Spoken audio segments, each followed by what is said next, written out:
Hello, everybody. I'm so pleased to be joined today by Sue Newman, the co-founder and managing director of Boogie Mites. Sue has spent nearly 2 decades working with children, families, and early years educators around the power of music, drawing on the growing body of neuroscience evidence that shows just how much music shapes a young child's brain, body, and emotional world. Sue, thank you so much for being here. I've been looking forward to this conversation. Thank you, Nikki. Me too. My pleasure.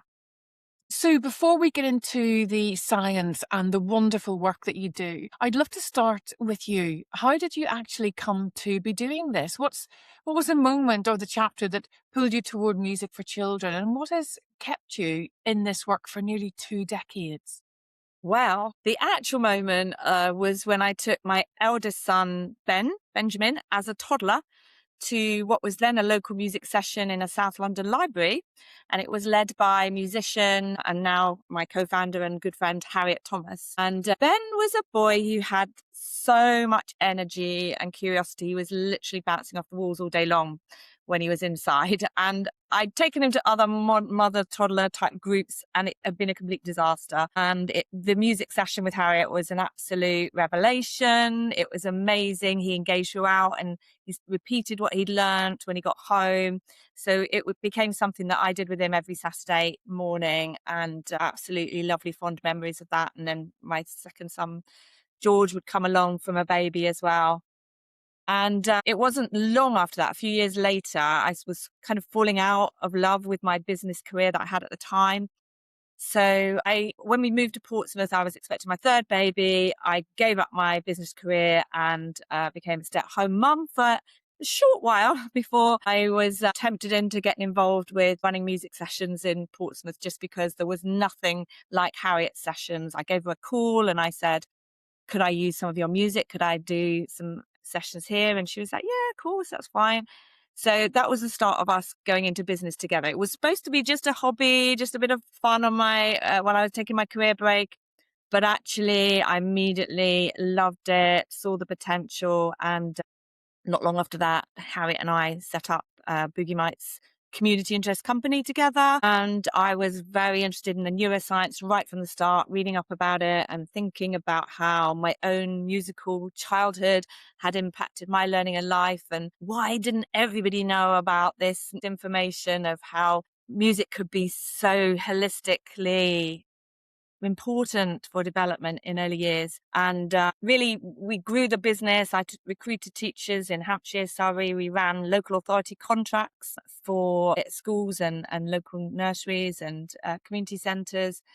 So we learnt our trade, if you like, on the floor with the children and the families. And then we started going into nurseries, and Harriet was writing amazing new music all the time as we learnt more. And then we decided to try the practitioner training because it became very evident that just wasn't this knowledge in the early years sector amongst early educators. So we put together training packages. They were really popular, really worked well. And yeah, that was the beginning of the latest sort of stage of our business, where we really are trainers of parents and children and their teachers for making the most of music. Fantastic. I love hearing people's stories where they've actually followed a hobby and it becomes a passion and then it becomes a business. So that's fantastic, because ultimately, isn't it great that we can do something we really love? And HushAway started this way. It was a bit of a hobby. I was keen to understand sound, and then all of a sudden it just developed from Yeah. there. So your creation of what you've built up from your passion is And I fantastic. feel really lucky doing something that I love. And yeah, it's just can be frustrating though, because as you'll know, it's like, why can't we make more of an impact, quicker? It's taken a long time to make the little bit of impact that we are making. But yeah. Yes, but the impact that you're making is compounded by just the overall effect it's having on children. But you mentioned neuroscience, and the evidence shows that music is far more than just fun, that it plays a really powerful role in early cognitive and physical development.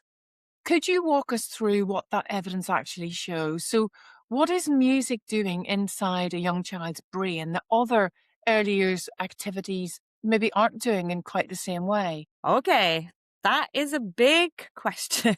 We partner with neuromusical researcher, educator, Dr. Anita Collins. And she does a great job summarizing. And I got originally in touch with her about 2015. She's based in Australia and very influential in sort of music and education in Australia. And we've kind of worked with her to include her presentation of the neuroscience in our packages. When the neuroscientists were first able, so back mid-90s, neuroscientists were first able to use EEG caps or PET scans to monitor the brain in real time as children or adults were getting involved in different activities. And they were just amazed to see that when involved in music activities, the human brain lights up across the whole brain, showing many regions of the brains being connected and stimulated simultaneously. And it was something that they hadn't seen from other activities at that point. So this was kind of then the catalyst for a whole sort of section of studies around the musicians' brains and how music affects the brain. Dr. Anita calls it the whole brain workout, or music creating fireworks across the brain.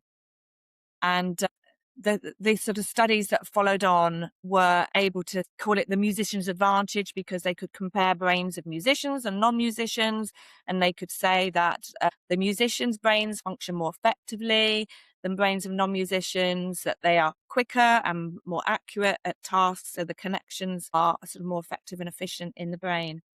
And so that continues then more studies around music in the brain, and the discovery that our auditory processing system is the largest information gathering sense in the brain was a huge revelation that kind of goes some way to explaining why music can make such an impact on brain development.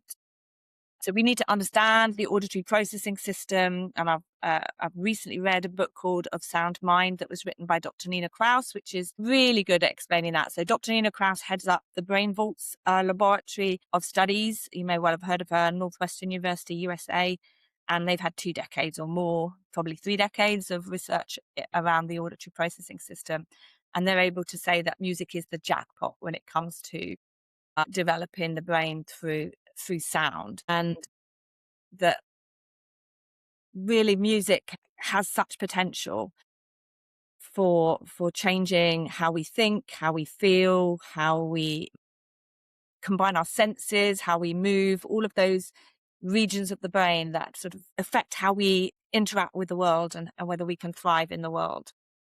And I know that you've studied as a music therapist, I think. I read that somewhere. Sound Sound practitioner. practitioner. Sound therapy. Okay. Well, you're probably familiar with Tomatis music therapy method. Yeah. So, I mean, the team at Tomatis is very highly regarded across the world as a music therapy program. And what the team were able to do with their studies was say that approximately 80% of the stimulation that our brain receives comes from the ear. And that was like a real wow moment for me to think, people don't know that, the sound environment is so important. 80%, and other studies have said maybe 60, but whether it's 60 or 80, that is a significant amount of stimulation that comes from the sound environment for the whole brain development.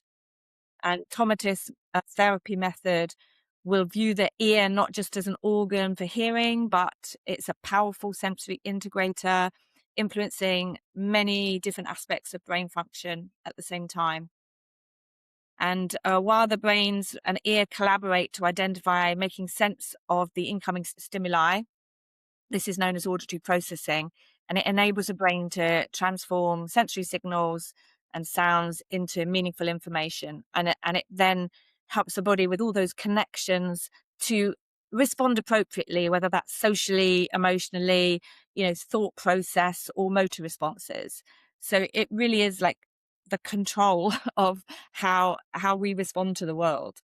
One of the things, Sue, that struck me reading your work is just how much you talk about the how of music. So the steady beat, the repetition, the words, and the actions, which I can imagine you just bringing all these stories to life when you go into nurseries and schools. From your experience, why does the structure of the sound matter so much for a young child? What is the beat doing, or what is the repetition doing that an unstructured sound experience wouldn't do? I always have in mind these key connections for language and social interaction. What we know from the neuroscience evidence is that you need a strong foundation of seamless interaction between the auditory, the visual, and the motor processing areas of the brain. And Dr. Nina Kraus refers to that as the magic triangle. And so I keep that in mind as really important for language. And then Dr. Nina Kraus, who I mentioned earlier, she talks about music having a privileged portal to memory. And so if you think of memory as the apex, so you've got the triangle at the base of a pyramid with memory at the apex, then you've got 6 connections. You've got auditory memory, visual memory, motor memory, and then you've got the connections of the triangle, which is the auditory, visual, motor. Hopefully you can visualize that. So I haven't got a slide to show you at this point, but basically those connections are strengthened very efficiently and effectively in early years through music and movement. So when children sing, move, engage with sounds and rhythm, the messages are firing around these connections and strengthening these connections in that pyramid in the brain, so that, you know, children who, particularly those children who might have weak connections, either because of genetics or because of nurture and the fact that they haven't had those experiences, those weak connections would hold them back with their language and literacy and other areas of learning and engaging in the world. And often a lack of synchronization between the brain and the ear, auditory processing disorder, is a weakness in those magic triangle or magic pyramid of connections. And so such things as sort of communication disorders or ADHD, autism, speech and language issues, Yes. we need to strengthen those connections in the brain. And an effective and efficient way of doing that is music and movement in early years. So from the evidence, we knew that we wanted to create a music methodology that puts all of that into practice. And rhythmic awareness is hugely important. So that auditory motor link, that strong, steady beat underpinning every one of our songs. And then also very important is the quality of the sounds and the range, rich, wide, varied sound elements that are experienced by the brain. So we wanted to use as many different elements of sound in our music activities. So, you know, really playing with pitch and dynamics and timbre and tempo, all of those lovely musical elements are a beautiful way to really develop a strong sound processing and a strong connection between all of those regions of the brain. And what we can do with our songs then is provide like a superfood. So we often talk about there being good sound and bad sound. So obviously, having already talked about 80% of brain stimulation being through sound, we want to make sure we give a really good, healthy sound environment. And music is the jackpot, in the words of Dr. Nina Kraus and all the evidence, because it has lots of those lovely elements. And it also provides something that the brain loves, which is predictable sequencing and patterns. You know, brains absolutely love to find sequencing and patterns, and music can provide that in the way that music is structured, and the rhythm, the sequence of the tempo dynamics, and the pitch and the whole structure of the music is something that the brain loves. So when we're giving children's brains lots of musical input, they're getting that sort of medicine for life to love what music can do for them. And the wider range of experiences that you give them, the better for their auditory processing system at this early stage. So that very much sort of underpins our music methodology. And we include lots of different types of activities: tapping, banging, shaking, so junk percussion activities, so that there's a sensory element to it, always moving with the music, sometimes freestyle, sometimes following a sequence. And yeah, we've developed a whole methodology that's basically informed by that neuroscience evidence. And the other thing that I haven't mentioned is, you know, children's brains are messy and overconnected, particularly by age 2, when they've been doing all of this learning and all these connections being made. And it's those patterns and sequences that become predictable and very rewarding.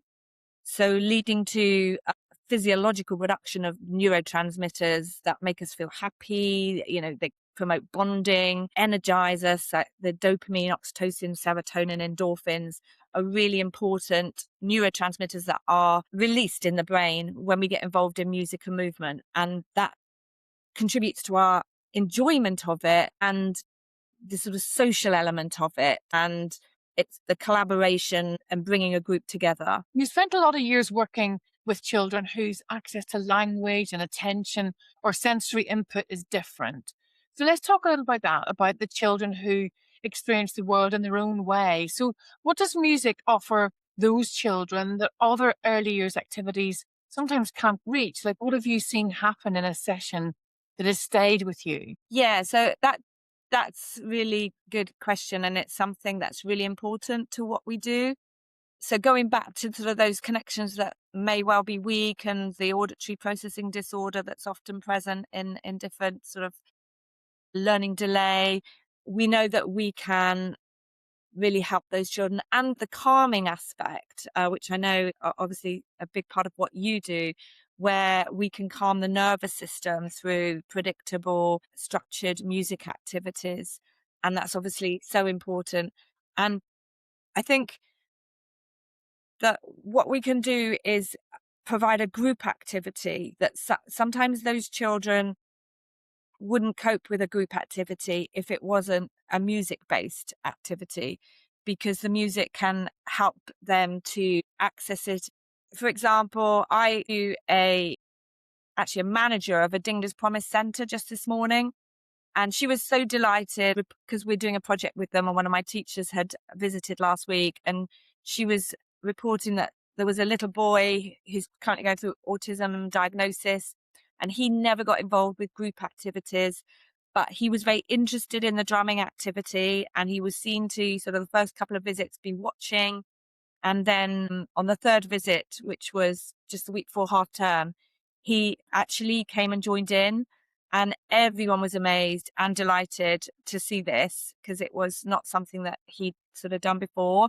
And hopefully we'll see that progress now because there's still 3 more sessions. So we're basically training their team to take this into their own activities, but we're currently visiting them on a regular basis. So those activities are becoming familiar. And it's really for, we do a lot of work with neurotypical and neurodivergent children, but we see the impact on autistic children in particular. They just resonate really well with sound, but also we work with children who are non-verbal. And it's amazing the impact that sound has Yes. on them, because for them, it's Yeah.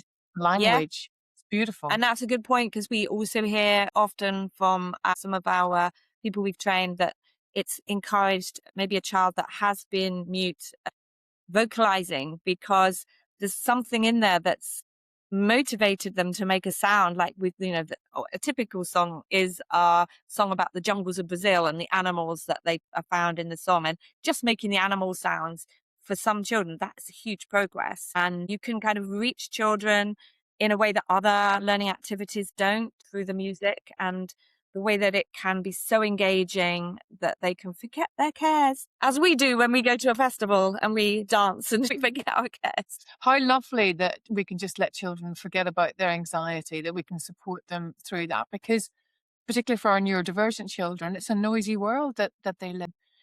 So, thank you. As we close, sound and music run through almost every part of a child's day. So whether the adults are around them or paying attention to it or not, from where you sit, where do you think we are with all of this in the UK? Like, what are we getting right? Where are we still underusing sound? And, a lot of what you've said before is, how did we not know this stuff when we were Mhm. younger?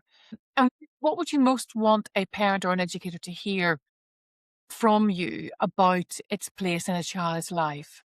I feel it's really important that parents and teachers, educators understand the information behind how impactful music can be on the holistic development and brain development of our children, but also that they have the confidence and belief and understanding that they can also be good music leaders or facilitators, because we are all born musical. And this is something that's often overlooked. And we'll have trainees come up to us at the beginning to say, I can't sing, I've got no sense of rhythm, this isn't for me.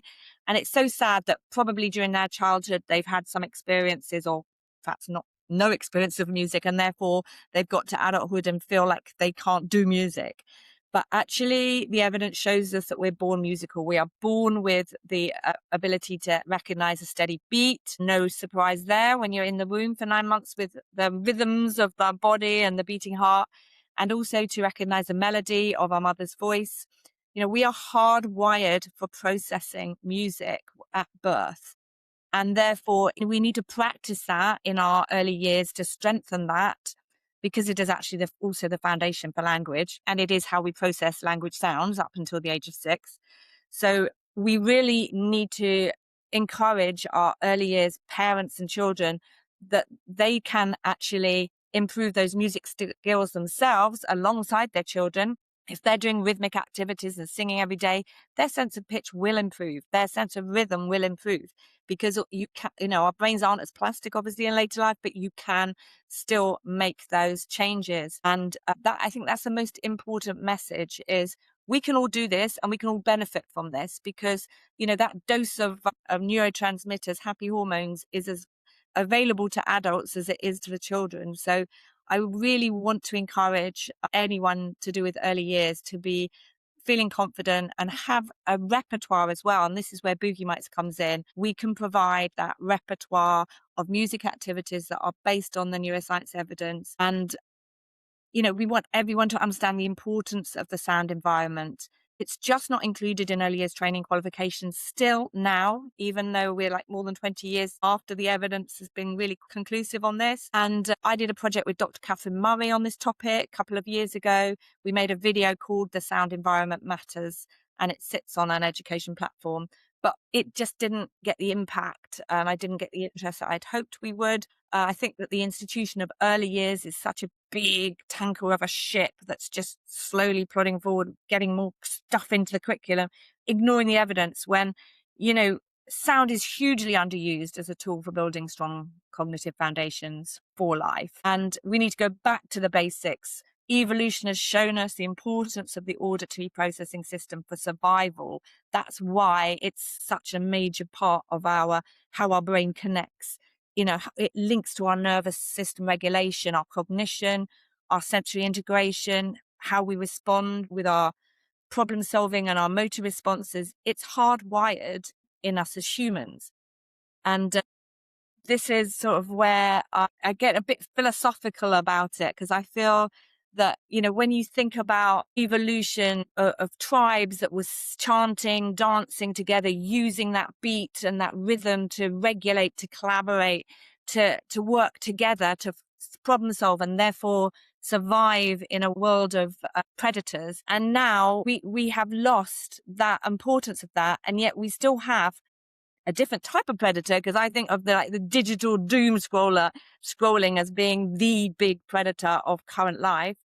And music, again, can help us survive, because, digital doom scrolling is stealing our children's attention, their social skills, their cognition. And music can fill that gap. It can keep their attention. It can keep them focused. It can regulate them. It can give them the social skills that we need as humans to thrive.